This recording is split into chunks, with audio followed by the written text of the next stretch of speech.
Item ಯಾವುದೇ ಇರಲಿ try ಮಾಡಿ ಆಚಿ ಚಿಕನ್ ಮಸಾಲಾ.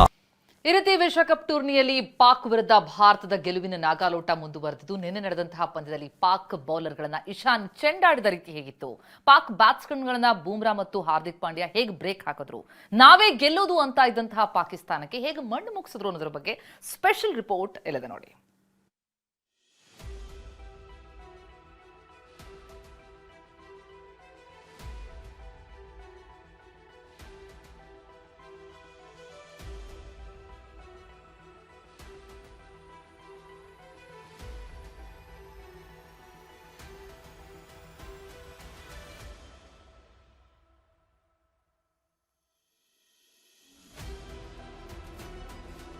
T20 ವಿಶ್ವಕಪ್ ಕ್ರಿಕೆಟ್ ಯುದ್ಧದಲ್ಲಿ ಪಾಕಿಸ್ತಾನ ಪಡೆಗೆ ಭಾರತ ಮಗದೊಮ್ಮೆ ಸೋಲಿನ ರುಚಿ ತೋರಿಸಿದೆ.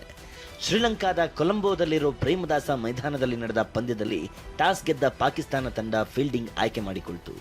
ಉತ್ತಮ ಆಟ ಆರಂಭಿಸಿದ ಪಾಕಿಸ್ತಾನ ತಾನು ಟಾರ್ಗೆಟ್ ಇಟ್ಟಿದ್ದ ಅಭಿಷೇಕ್ ಶರ್ಮಾನ ಡಗೌಟ್ ಮಾಡಿ ಶಾಕ್ ಕೊಡ್ತು. ಆದರೆ ನಂತರ ಆಗಿದ್ದೇ ಬೇರೆ. ಸಿಡಿಲಬ್ಬರದ ಬ್ಯಾಟಿಂಗ್ ಆರಂಭಿಸಿದ ಇಶಾನ್ ಕಿಶನ್ ಪಾಕ್ ಬೌಲರ್ಸ್ನ ಬಗ್ಗು ಬಡಿದ್ರು. ಕೇವಲ 40 ಬಾಲ್ಗಳಲ್ಲಿ 10 ಬೌಂಡರಿ 3 ಸಿಕ್ಸರ್ ಸಿಡಿಸಿ 77 ರನ್ ಕಲೆ ಹಾಕಿದ್ರು ಇಶಾನ್.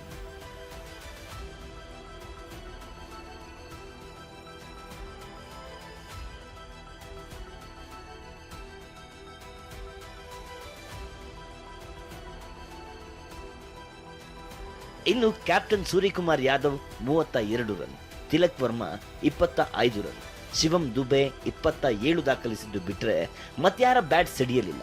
ನಿಗದಿತ 20 ಓವರ್ಗಳಲ್ಲಿ ಭಾರತ ತಂಡ 7 ವಿಕೆಟ್ ನಷ್ಟಕ್ಕೆ 175 ರನ್ ಕಲೆ ಹಾಕಿತು.